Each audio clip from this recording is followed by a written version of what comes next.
नमस्कार दोस्तों, आप सबका स्वागत है मेरे YouTube चैनल पर, जहां आज बात होगी मुस्लिम आरक्षण और उससे जुड़े सवालों पर। मुस्लिम आरक्षण क्यों दिया जाए और क्यों अब तक दिया जा रहा है और इसके पीछे के कारण क्या थे, क्यों ये वैध नहीं है।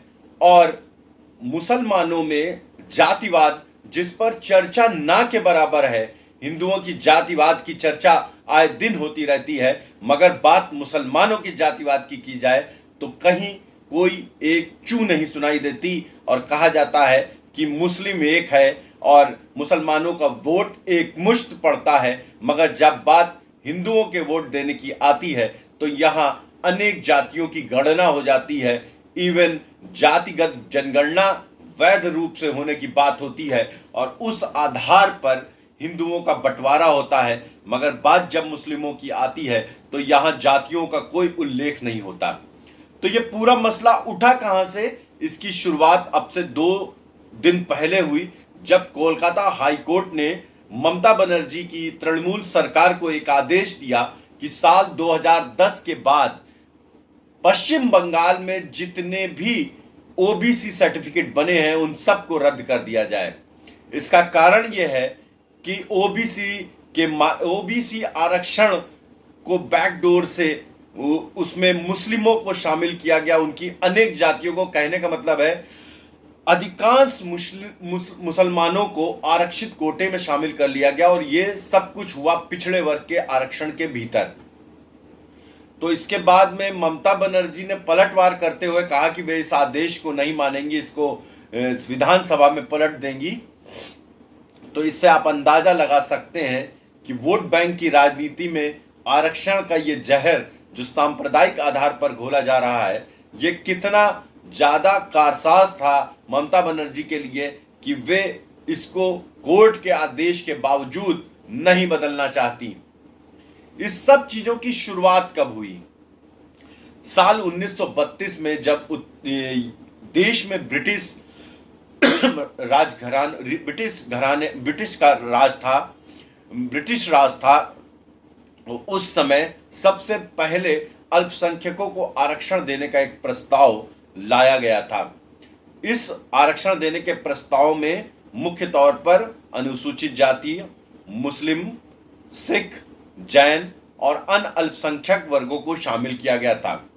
मगर जब 1950 में भारत का संविधान लागू हुआ तो इसमें स्पष्ट कर दिया गया कि किसी भी तरह का आरक्षण जो कि धर्म के आधार पर होगा वह मान्य नहीं होगा।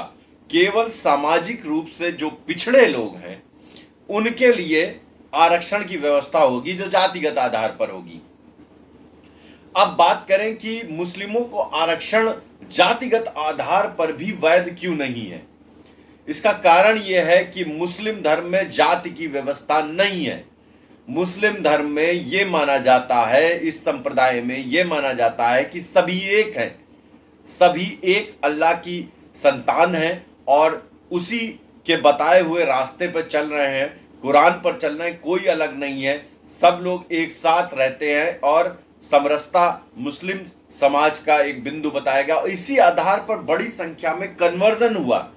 हिंदुओं में जिस तरह की ऊंच नीच की भावना को फैलाया गया, उसी आधार पर बड़ी संख्या में कन्वर्जन किया गया और बताया गया कि तुमको एक रहना है, अगर तुम्हें समाज में सम्मान पाना है तो तुम हिंदू धर्म छोड़ दो और मुस्लिम धर्म अपना लो, इससे तुम्हें सम्मान मिलेगा। हमारे यहाँ जाति व्यवस्था नहीं है। मगर ऐसा है नहीं, वास्तविकता में ऐसा बिल्कुल नहीं है। जो मुस्लिम कन्वर्ट हुए, हिंदू कन्वर्ट हुए मुसलमानों में समय समय पर उनको उसी जाति में रखा गया, मुसलमानों की उसी जाति में रखा गया जिस जात से वो हिंदू समाज से गए थे। उदाहरण के तौर पर अगर कोई ब्राह्मण हिंदू समाज से बदलकर मुस्लिम समाज में गया तो उसको शेख, सैयद और इस तरह की ऊंची जातों में रखा गया। राजपूतों को आमतौर से पठान, खान, इन जातियों में शामिल किया गया और इसमें अजलाफ और अर्जाल 2 कैटेगरी मुस्लिम समाज में बांटी गई। अजलाफ उच्च वर्ग और अजलाफ जो है वो मध्यम निम्न वर्ग है और अर्जाल जो है अति निम्न वर्ग है। और इनके अलावा जो शेख, सैयद, मुगल, पठान, राजपूत मुस्लिम और शिया मुस्लिम, जिनको उच्च वर्ग मानते हुए इन पर आरक्षण की कोई व्यवस्था लागू नहीं की गई, मगर अजलाफ और अरजाल वर्ग में जो मुस्लिम आते थे उनके लिए भारत के अनेक राज्यों में आरक्षण की व्यवस्था है, जो ओबीसी सर्टिफिकेट इनके बनते हैं।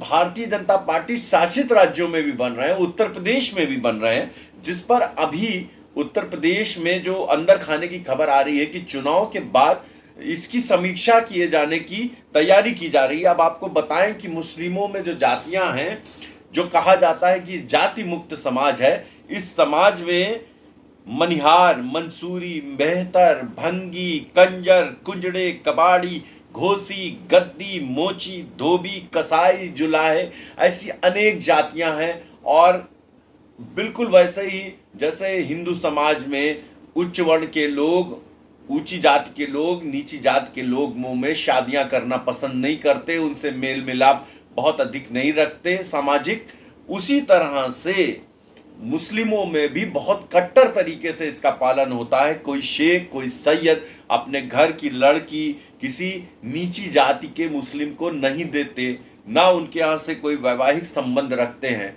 शिया सुन्नी का तो झगड़ा बहुत लंबे समय से है, लेकिन शिया फिर भी उच्च वर्गीय मुसलमानों में माने जाते हैं और यहाँ भी पूरी तरह से जातिवाद हावी है। आप कभी भी किसी भी स्तर से इसकी जांच कर सकते हैं कि क्या किसी मनिहार, क्या कोई सैयद अपनी बेटी देगा, क्या किसी कंजड़ से किसी पठान के घर में विवाह होगा, क्या किसी मोची परिवार से किसी राजपूत मुस्लिम का विवाह होगा, किसी मुगल अपने आप को मानने वाले के साथ में विवाह होगा? ऐसा बिल्कुल नहीं होता। और पाकिस्तान में भी जब बंटवारे का समय आया तो उच्च वर्गीय मुसलमान वहां अधिक पहुंचे, और ये जो जिसको पसमानदा समाज कहा जाता है, ये पाकिस्तान की ओर इसने रुख बहुत कम किया, इसी चीज से बचने के लिए कि बहुत उच्च वर्णीय लोग वहां चले जाएंगे, उसमें फिर हमारा शोषण होगा। तो पाकिस्तान का एक ये था कि जो हिंदू वहां रह रहे हैं आमतौर से वे दलित समाज से थे, और उनको वे इसलिए चाहते थे कि वे पाकिस्तान के साथ रहें ताकि उनको उनका उपयोग उन कामों में वे कर सकें जिन कामों को वे करते हैं। उदाहरण के तौर पर सफाई कर्मी सफाई करें, उच्च वर्णीय मुसलमान वे काम नहीं करना चाहते थे। इसी तरह से मोची, इसी तरह से धोबी, इन सभी हिंदुओं को वे वहां रोक कर रखना चाहते थे। और आकर्षित करने के लिए जो मंडल जी थे वहां के पहले कानून मंत्री पाकिस्तान के, उनको कानून मंत्री बनाया गया, मगर वे बाद में इस कदर प्रताड़ित हुए कि वे भारत आ गए और उन्होंने जो है बांग्लादेश की ओर भी रुख किया। और अपनी किताब में बहुत कुछ लिखा है कि पाकिस्तान में किस तरह से दलितों का उत्पीड़न हुआ। और ये जो आंकड़े हैं मुसलमानों के, वे बताते हैं कि किस तरह से जातिवाद का जहर मुस्लिम धर्म में भी उसी तरह से भरा हुआ है जैसे हिंदू धर्म में हुआ करता है, जो कि धीरे धीरे अब कम हो रहा है, मगर इस पर बात नहीं होती है।